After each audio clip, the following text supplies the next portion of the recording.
At the back of a closet, hidden away from the eyes of prying strangers and those who would disturb its peace, hung an old grey overcoat. It had hung there for many years, long since forgotten by an owner who, as a keen follower of fashion, had let its memory fade along with its colour. Some would say that their coat felt a bit abandoned, but that coat was far happier to be in that closet, lying there as it did, than it had ever been in the hands of human folk. You see, that there coat, why, it had a little bit of a secret so wonderful that it filled it far more than any arm fitting down a sleeve ever could. You see, the coat was no longer worn by just one person. That coat was worn by many, many, many people. You see, if you were to look at the coat, you probably would have missed all of them there subtle changes that happened to it. For no matter how keen your eyesight is, you would have been looking at that coat with the eyes of a human. But if you were quick and well-witted like a fairy, you would have noticed some of them telltale signs, that the coat was now home to a whole sackful of pocket fairies. Well, of course, most of you has never even heard of a pocket fairy. But then again, unless you lives your lives at the back of a forgotten old wardrobe, then why would you have heard of pocket fairies, hey? You see, they lives peaceable lives for the most part, not worrying too much about the hustle and the bustle of the world outside. They content themselves with tending to their pocket fluff, and looking for candy wrappers that they can sing songs about. Simple folk with simple pleasures. Well, I mean for the most part anyway. You see, fairy folk and humans are just the same. Not everyone is content to just live a simple life. Some folk want to live a life full of excitement. I'm done with all of this, said a fairy called Norbert Button one day. Nothing here ever changes. The days and the nights, why, they are always all the same. We sit and we sing songs, and then we sing songs and we sit, and then we tends to pocket fluff. I do like my pocket fluff though, it's prize winning, you know. There must be more to life than just pocket fluff and songs about candy wrappers.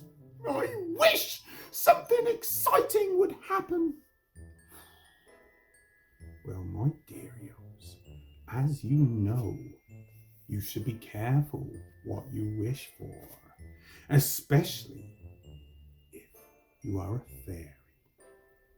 For no sooner had that wish escaped out of his mouth than it set to its work, doing what wishes do. It squeezed itself out of a small crack in the closet and blew like a feather up the stairs. It looked for the human who owned the coat, and when it found it, it whispered into his large human ear these words: remember that old grey coat in the closet? I heard tell that kind of coat is back in fashion. And just like that, Norbert's wish was granted. You see, this particular human was, as we has already mentioned, a very keen follower of fashion. And once the thought of that coat being fashionable again was planted in his noggin, it took seed and rooted there like a turnip, flowering like a tulip, something like that. The human, why, he grabbed his controller thingamabob and pressed pause on it. He put down the popcorn he'd been shoveling into his mouth, and he stood up and unfolded himself from his comfy place in his couch. That wish, she smiled and faded away, happy that her job had been done so well. Now, back up in the closet up the stairs, it was the end of a very long day of yawning for the pocket fairies. They'd been busy doing as little as they possibly could, and was just settling down to an evening of doing even less. Norbert had almost forgotten about the wish he had so carelessly spoken. He was instead tending to his garden and humming a tune that reminded him of a particularly sticky candy wrapper. And it was just then that his peace was shattered, for far above him came the sound of ginormous coat hangers clanging and clanking about, all like warning bells. Suddenly, the coat that the pocket fairies had lived in was pulled sharply up and out of the closet. What's happening? Screamed Norbert as he tried to stop his prize-winning lint from rolling backwards and forwards and into his neighbour's garden. But to no avail, it rolled there like a tumbleweed. "Oh, you don't know what's happening, but thank you for that lint," said his neighbour. And it was then that things got really topsy and turvy. You see, the human had heaved the coat out of the closet and was looking at it, judging how fashionable it was. He turned it around this way in his hands to see what it looked like on that way, held it up here to see if it looked nice against his face, and then he looked at it from all the different angles he possibly could. "Whoa!" screamed Norbert, trying to hang on to a loose thread for dear life. Ooh, around him fairies was bouncing around and candy packets were flying all around the interior of the pocket they all lived in. I wanted to stop, said Norbert. "Stop! I wish it would stop right now. I'm feeling sick." Now, as we know, Norbert was a fairy. And fairies' wishes have a tendency to come true. Now, this fairy didn't have quite so far to travel, so it didn't take as much time for it to come true. It floated up to his human's ear and whispered like its older sister had done just before it. "This coat is so old and grey.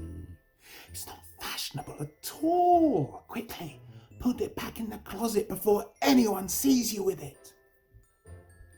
That human, why, the thought came to him suddenly that this coat was old and crusty and, now he came to think of it, didn't look at all that fashionable.